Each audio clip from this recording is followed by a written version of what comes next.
Olá, tudo bem com você? Em 2006, eu tive o privilégio de lançar pela Casa Publicadora Brasileira esta revista paradidática que é destinada às escolas adventistas, à rede de educação adventista no Brasil, tratando sobre criacionismo, ciência, arqueologia, enfim, temas bem interessantes, só que numa linguagem voltada para as crianças. E nessa edição aqui de estreia, Um Brasileiro no Espaço, eu tive o privilégio de entrevistar o primeiro astronauta brasileiro, Marcos Pontes, hoje ministro da Tecnologia aqui no Brasil, e ele estava então se preparando na ocasião, lá na Rússia, para a decolagem que aconteceu pouco depois da entrevista que eu fiz com ele. Então, o Marcos Pontes é formado em engenharia pelo Instituto Tecnológico de Aeronáutica e com mestrado pela Naval Postgraduate School em Monterey, Califórnia.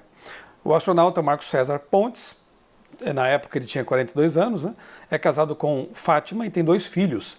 Diretamente da cidade das Estrelas, próximo a Moscou, ele concedeu essa entrevista a mim, então, na época. E atualizando aqui um pouquinho o currículo dele, na verdade eu postei também essa entrevista, deixei disponível aqui para você no meu blog criacionismo.com.br.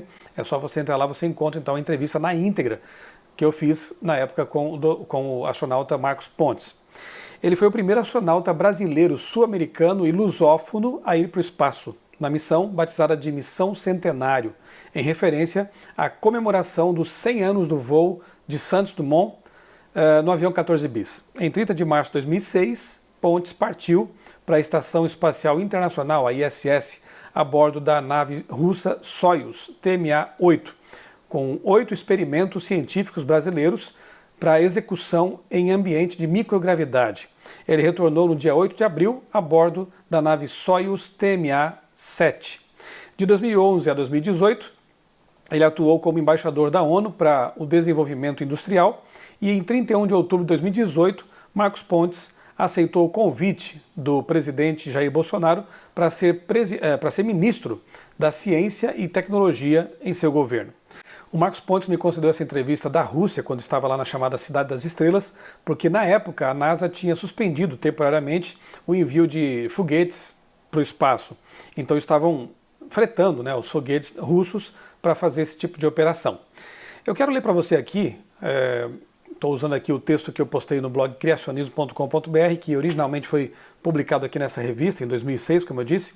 Eu quero ler alguns trechos aqui da entrevista que o Marcos me concedeu, foi muito simpático na época, inclusive. Por exemplo, eu perguntei, o senhor sempre dá valor à família? Por quê? E ele me respondeu, meus pais, meus mestres, gosto sempre de dizer que, apesar de ter estudado praticamente minha vida toda para atingir os graus na formação acadêmica, todas as coisas mais importantes que aprendi até hoje foram ensinadas por eles, pelos pais.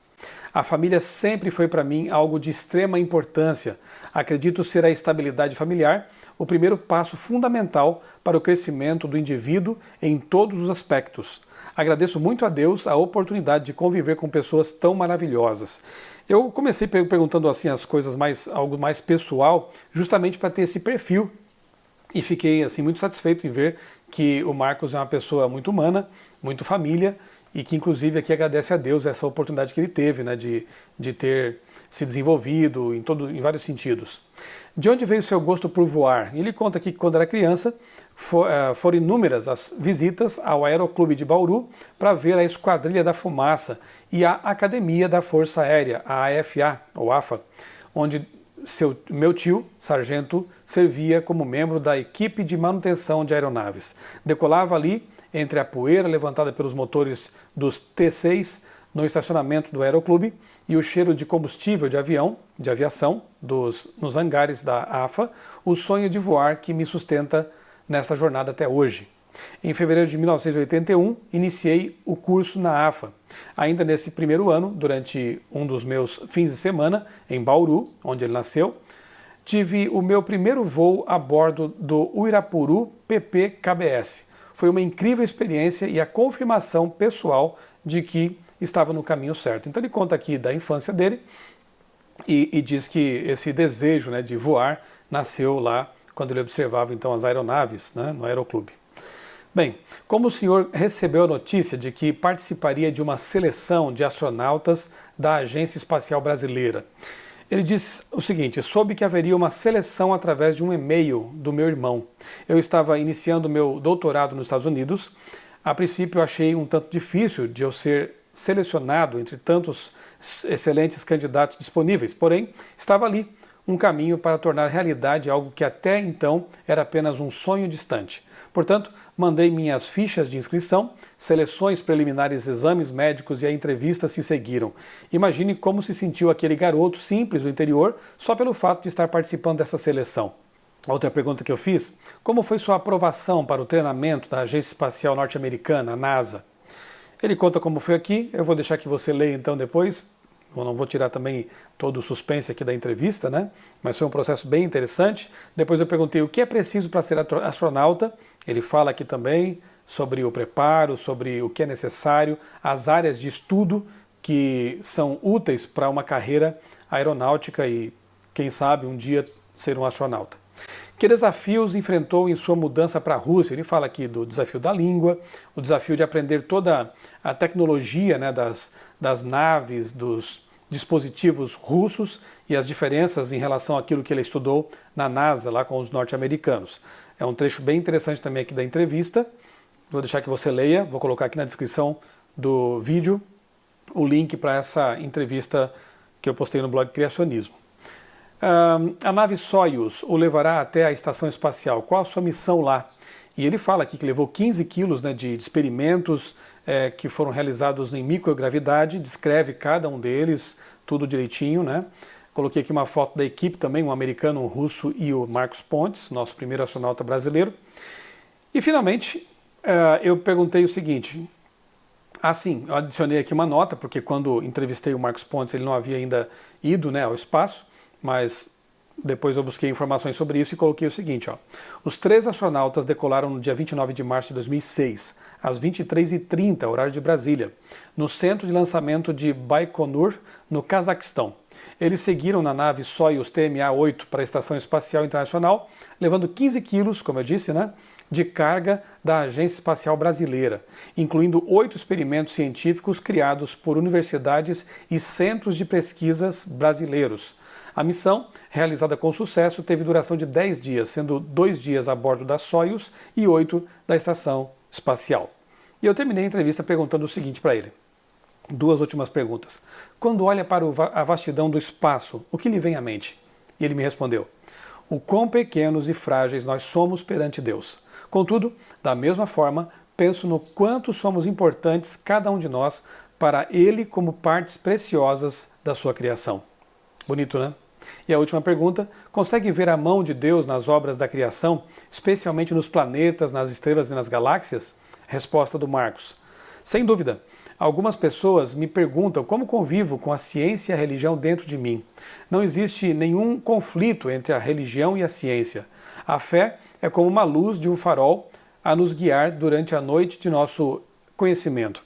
Nos momentos mais críticos de nossas vidas, normalmente de uma forma ou de outra estamos sozinhos, mas se temos dentro de cada um de nós a confiança em Deus, teremos a direção e a força necessárias para enfrentar qualquer situação. Muito bom.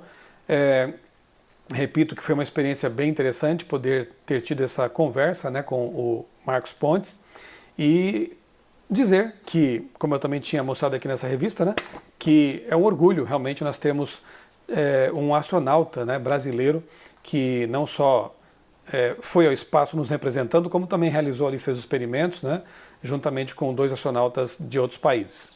O que me deixa muito chateado, eu quero aqui fazer um adendo a esse vídeo, é ver que atualmente há pessoas sobre as quais eu já tenho falado aqui no canal e tenho reagido contra isso que elas têm ensinado, porque elas têm tentado misturar isso com o criacionismo e não tem nada a ver, que é o tal do terraplanismo.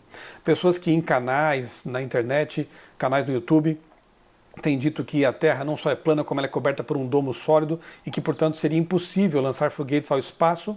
Esses foguetes que a NASA lança são só simulações e ela joga esses foguetes no oceano, ou seja, desperdiçando aí milhões de dólares, literalmente, só para enganar as pessoas e fazer com que elas pensem que a Terra é redonda.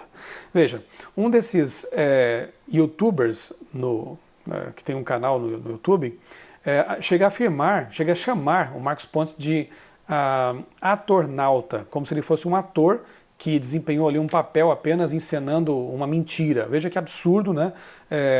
Chamar uma pessoa que é um profissional, como eu tentei mostrar para você aqui, não só um profissional gabaritado, capacitado do ponto de vista acadêmico e profissional, mas também uma pessoa, um ser humano, né? Admirável, como eu pude perceber. Chamar essa pessoa de mentirosa é realmente um desrespeito, para dizer o mínimo.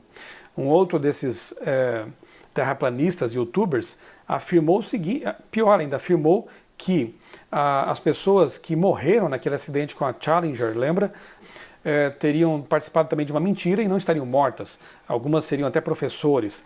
Com isso, essas pessoas não só denigrem profissionais sérios, seres humanos, né, para começar, como também levantam suspeitas com respeito ao caráter delas e violam a memória de pessoas que deram a vida pela ciência, pelo desenvolvimento da tecnologia e pelo conhecimento do que diz respeito aí ao espaço, né? Então isso é lamentável e eu tomo as dores aqui, especialmente do nosso astronauta Marcos Pontes, né, por estar sendo denegrido por pessoas que muitas vezes sequer estudaram 1% do que ele estudou e se preparou para ser, né?